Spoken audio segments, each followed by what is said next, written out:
Au nom du Père, du Fils et du Saint-Esprit. Amen. Mes chers frères et sœurs, et vous qui nous regardez, nous célébrons la fête du baptême du Christ. Nous sommes 8 jours après l'Épiphanie pour la fête.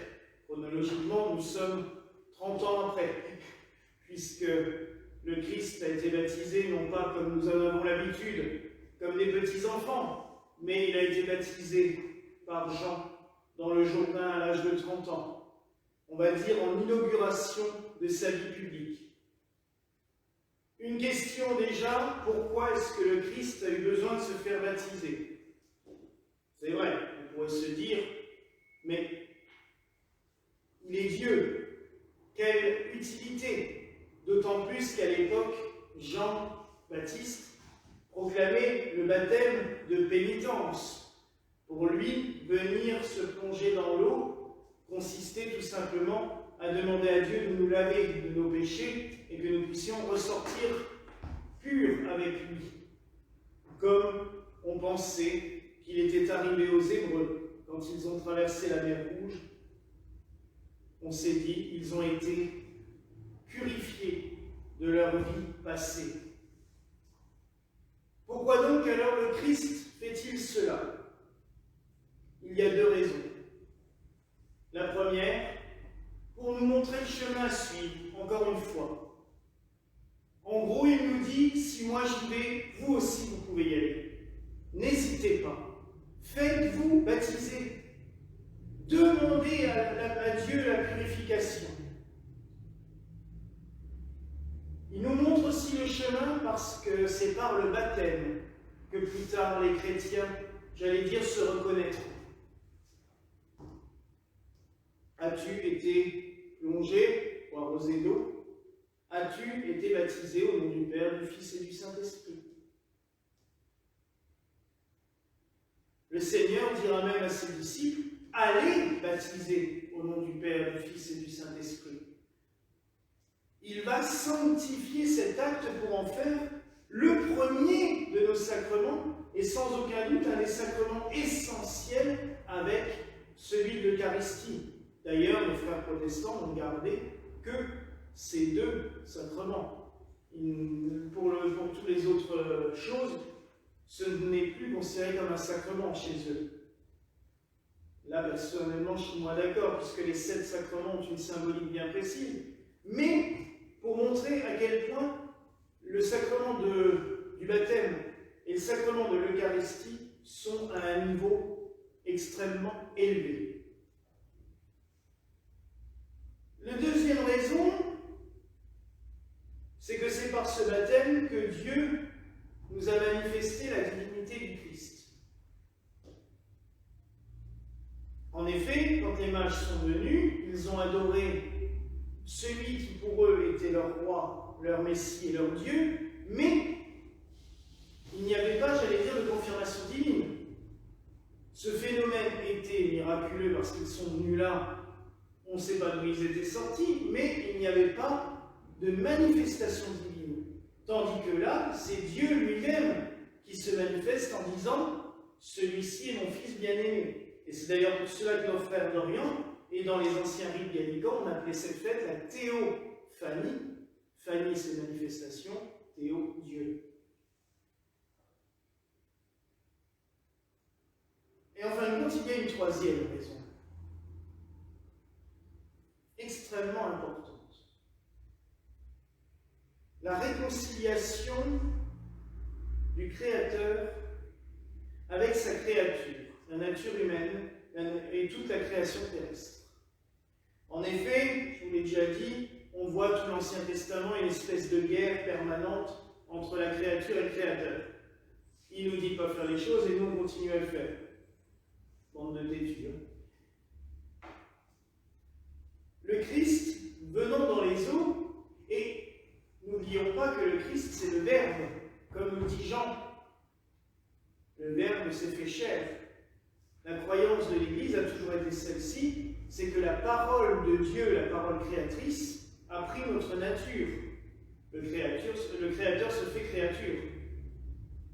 Et en fait, quand le Christ plonge dans les eaux, il réconcilie toute la création, comme s'il revenait, j'allais dire, à la source. Et c'est d'ailleurs même assez drôle et même piquant quand on voit des représentations médiévales du baptême du Christ. Nous sommes en Alsace, et au Moyen-Âge, nous avons eu une religieuse, une sainte religieuse, Hérald de Landsberg, qui a composé une encyclopédie assez fabuleuse de toutes les connaissances chrétiennes, mais aussi mathématiques, rhétoriques, géométriques. Cette encyclopédie s'appelait l'Ortus Deliciarum. Et pour illustrer son passage sur le baptême du Christ, elle a fait un dessin. Le Christ est dans les eaux, et les eaux sont transparentes.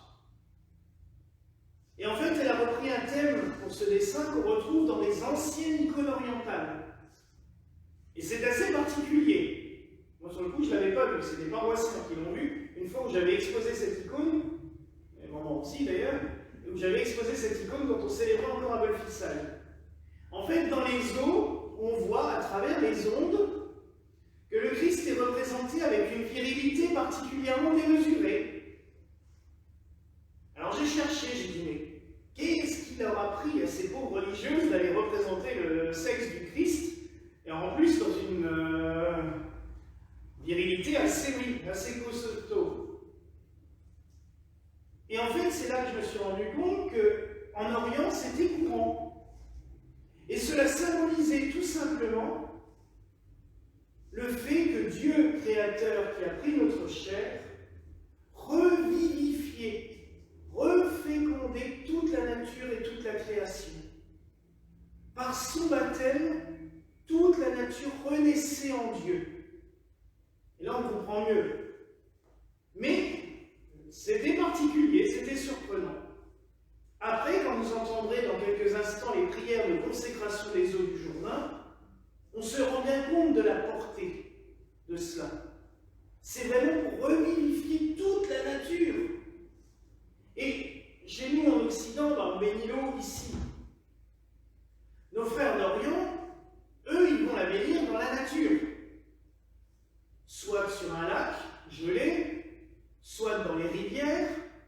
Et l'évêque, moi je plonge ma croix dans l'eau, l'évêque là-bas, il la jette dans l'eau pour symboliser justement le Christ qui entre dans les eaux pour reféconder l'eau. Et il y a souvent un plongeur qui va la chercher. Et c'est ce qu'on voit, ces images que l'on voit tous les ans aux informations, ou pour le Noël orthodoxe, puisqu'ils fêtent Noël le même jour. Il y a des plongeurs qui plongent dans des lacs gelés pour aller rechercher la croix de l'évêque. C'est un symbole assez fort là-bas. Mais le symbole est présent. Revivifier la nature. Le Créateur restaure, comme le dit l'oraison du jour, le Créateur restaure toute notre nature humaine par le baptême. Et en effet, quand nous sommes baptisés, ça ne veut pas dire qu'on est mauvais avant, mais nous sommes d'une nature purement humaine. Le fait de recevoir l'eau du baptême, soit en y étant plongé, il y a deux symboles. Plonger dans les eaux, mais déjà arrivé de le faire pour une petite fille notamment. C'est pas ça, maman l'avait demandé. Plonger dans les eaux, ça veut dire mourir avec le Christ et ressusciter avec le Christ en ressortant de l'eau. Mais ce n'est pas moindre que quand on verse l'eau sur la tête, qui symbolise tout simplement cette nuée de lumière qui est descendue sur le Christ avec la colombe lors de son baptême. C'est l'illumination. Pendant longtemps, d'ailleurs, le baptême était appelé rite de l'illumination. C'est très beau. Donc oui, le Seigneur, par son baptême, nous montre la vertu, j'allais dire miraculeuse du baptême. On renaît, on ressuscite dans le Christ. On est divinisé par le baptême. La preuve pour sainte Odile qui a retrouvé la vue à ce moment-là, qui est passée d'un monde de ténèbres à un monde de lumière. Alors cette cérémonie de ce soir nous permet de nous rappeler notre baptême, de nous souvenir qu'à un moment donné dans notre vie, nous avons reçu cette eau du baptême, que nous en avons besoin pour vivre, mais que nous ne vivons plus comme des êtres humains classiques. Nous vivons en Christ. Et comme nous l'avons chanté à l'entrée, vous tous qui avez été baptisés en Christ, vous avez revêtu le Christ, alléluia. Et ça, c'est très beau. Et c'est pour cela qu'on met aussi, les chrétiens portent des vêtements blancs. Le prêtre a toujours son robe blanche en dessous, que pour Pâques, les nouveaux baptisés mettent des vêtements blancs, qu'aujourd'hui on célèbre aussi en blanc pour cette fête. C'est tout simplement pour nous souvenir que nous avons revêtu le Christ. Alors mes frères et sœurs, en ce soir, n'oublions jamais ce beau moment de notre baptême, ce beau souvenir de notre baptême, où nous avons revêtu le Christ. Mais prenons conscience de la force de ce texte. Nous avons revêtu le Christ. Ça, c'est exceptionnel. Nous avons revêtu Dieu. Ce n'est pas rien. Et on pourrait croire, on se dit, oh, mais c'est des paroles, tout ça, c'est joli. Non, nous avons revêtu le Christ. Gardons cela en tête en ce soir. Et voilà vraiment la grâce que je nous souhaite.